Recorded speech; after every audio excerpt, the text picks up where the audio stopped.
پھر انشاءاللہ العزیز مزے ہی مزے، یہ دنیا آپ کو جنت کا نمونہ بن جائے گی۔ اگر ایسا نہ ہو تو پھر آپ مجھے واقعی جھوٹا تو پھر واقعی آپ کہہ سکتے ہیں کہ مولانا صاحب آپ جھوٹے ہیں، نعوذ باللہ۔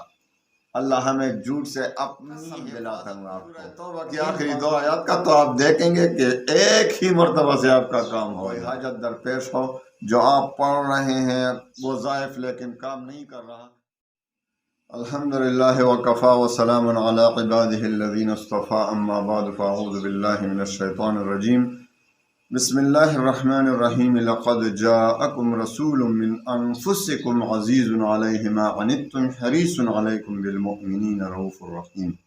فإن تولوا فقل حسبی اللہ لا الہ الا هو علیہ توکلت وهو رب العرش العظیم۔ صدق اللہ العظیم۔ اما بعد، السلام علیکم ورحمۃ اللہ وبرکاتہ۔ میرے پیارے بھائیوں بہنوں، آج کل پریشانیاں بہت ہیں۔ بہت سے لوگ ایسے ہوتے ہیں کہ وظائف پڑھتے ہیں لیکن وہ کام نہیں کرتے۔ آج میں انشاءاللہ سورہ توبہ کی جو آخری 2 آیات ہیں، یقیناً اس میں اتنے کمالات ہیں کہ اس کے کمالات ختم ہونے والے نہیں ہیں۔ اگر میں اس پر روزانہ بھی بات کیا کروں تو انشاءاللہ العزیز مجھے یقین ہے کہ اس کے کمالات ختم نہیں ہوں گے۔ ہم تو ختم ہو جائیں گے لیکن قرآن کے کمالات ختم ہونے والے نہیں۔ تو آج کل بہت سی پریشانیاں ہیں، بہت سے لوگ ایسے ہیں کہ جو دعائیں مانگ رہے ہیں اپنے حاجات کے لیے لیکن وہ حاجات پورا نہیں ہو رہے۔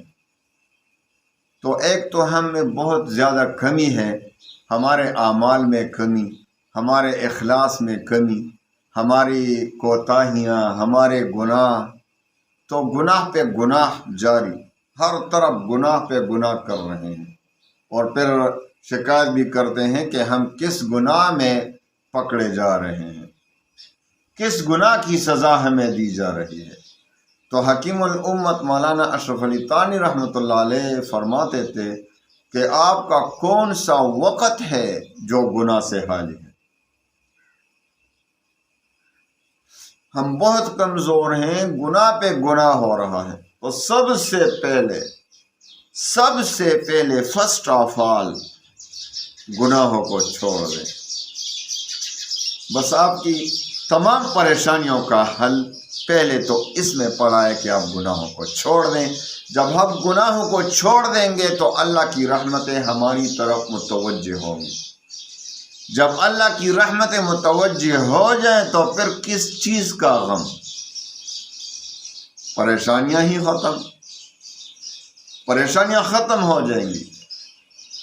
پھر انشاءاللہ العزیز مزے ہی مزے۔ یہ دنیا ہے نا، یہ دنیا آپ کو جنت کا نمونہ بن جائے گی۔ اگر ایسا نہ ہو تو پھر آپ مجھے واقعی جھوٹا کہہ سکتے ہیں کہ اگر آپ نے گناہ کو چھوڑ دیا اور آپ کو سکون نہ ملا، آپ نے گناہوں کو چھوڑ دیا، سب گناہوں سے توبہ کر لی، استغفار کر لیا، اور پھر بھی آپ کو سکون نہیں مل رہا، تو پھر واقعی آپ کہہ سکتے ہیں کہ مولانا صاحب آپ جھوٹے ہیں، نعوذ باللہ۔ اللہ ہمیں جھوٹ سے اپنی حفاظت میں رکھے۔ آج کل تو مسلمان کا ایک ہنر، مسلمان کا ایک جو خصوصیت جس کو سمجھا جاتا ہے وہ جھوٹ ہے۔ کیوں؟ جب جھوٹ میں بڑا ماہر ہوگا تو ہم کیا کہتے ہیں؟ بڑا ماہر ہے، بہت ہی چلتا پھرتا انسان ہے، بہت تگڑا انسان ہے۔ کیوں؟ وہ جھوٹ کا ماہر ہے۔ حالانکہ حضور پاک صلی اللہ علیہ وسلم سے کسی نے پوچھا کہ یا رسول اللہ صلی اللہ علیہ وسلم، کیا مسلمان بخیل بھی ہو سکتا ہے؟ تو حضور پاک صلی اللہ علیہ وسلم نے فرمایا ہاں ہو سکتا ہے۔ پھر حضور پاک صلی اللہ علیہ وسلم سے پوچھا کہ کیا مسلمان بزدل بھی ہو سکتا ہے؟ تو حضور پاک صلی اللہ علیہ وسلم نے فرمایا ہاں بزدل بھی ہو سکتا ہے۔ پھر پوچھا گیا کہ یا رسول اللہ صلی اللہ علیہ وسلم کیا مسلمان جھوٹا بھی ہو سکتا ہے؟ تو حضور پاک صلی اللہ علیہ وسلم نے فرمایا اللہ کی قسم مسلمان جھوٹا نہیں ہو سکتا۔ اس سے آپ جھوٹ کے گناہ کا اندازہ لگائیں۔ بخل، اسلام میں بخل بہت بری خصلت ہے، بخل۔ اللہ تعالی ہمیں بخل سے بچائے۔ بخیل انسان اللہ کو پسند ہی نہیں۔ اسی طرح بزدل کو لے لیجئے، اللہ تعالی ہمیں بزدلی سے ہم نے اپنی حفاظت میں رکھے۔ لیکن پھر بھی اسلام مسلمان ہو سکتا ہے اگر بزدل ہو یا بخیل ہو، لیکن جھوٹا نہیں ہو سکتا مسلمان۔ لیکن آپ آج خود سوچیں، میری بات پہ نہیں، اس بات پہ سوچیں کہ کیا یہ سچ ہے کہ جھوٹ ہے، کہ آج مسلمان کتنا جھوٹ بول رہے ہیں، ہر طرف جھوٹ ہی جھوٹ، جھوٹ ہی جھوٹ۔ تو اگر آپ نے، تو اللہ تعالی ہمیں اس جھوٹ سے بچائے، بخل سے بھی بچائے، بزدلی سے بھی بچائے، تمام گناہوں سے بچائے۔ لیکن یہ جھوٹ بہت ہی بہت بری خصلت ہے جو مسلمان میں نہیں ہو سکتا۔ تو اگر آپ میری ترکیب پر عمل کریں گے پھر بھی آپ کو سکون نہیں ملے گا، تو پھر مجھے جھوٹا کہہ سکتے ہیں۔ اللہ نہ کرے میں جھوٹا بن جاؤں۔ تو آپ ایسا کریں کہ سب سے پہلے گناہوں سے توبہ کریں، آپ کی حاجات خود بہت پوری ہوتی جائیں گی، اللہ تعالیٰ آپ سے راضی ہو جائے گا۔ پھر ایک بزرگ سے کسی نے پوچھا کہ وقت کس طرح گزر رہا ہے، تو اس نے کیا خوب جواب دیا کہ بالکل اچھی طرح گزر رہا ہے۔ اس شخص کا کیا کہنا، اس نے کہا کہ جس کا جو چاہتا ہے وہی ہو جاتا ہے، تو کیوں کر ناراض ہوگا، خفا ہوگا، پریشان ہوگا؟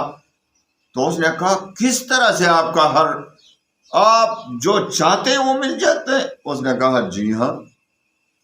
اس نے کہا کس طرح؟ اس نے کہا کہ جو بھی ہو جاتا ہے اللہ کی رضا کے مطابق ہو جاتا ہے، اور میرا اللہ کی قضا پر میری رضا ہے۔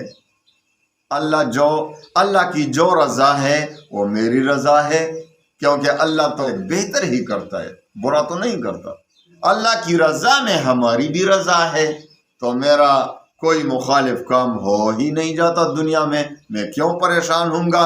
جو ہوتا ہے میں یہ سمجھتا ہوں کہ اس میں اللہ کی رضا ہوگی تو یہ اچھا ہے میرے لیے، تو میرے مخالف کوئی کام ہوتا ہی نہیں، سبھی میرے رضا کے مطابق ہوتے ہیں، تو میں ہمیشہ خوش رہتا ہوں۔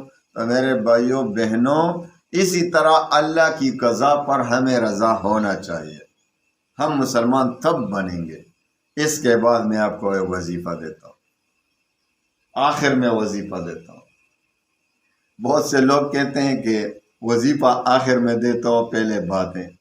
آپ مجھے بتائیں، قسم دلاتا ہوں آپ کو، ان باتوں پر اگر آپ نے عمل کیا تو آپ کو وظیفے کی ضرورت ہی نہیں پڑے گی۔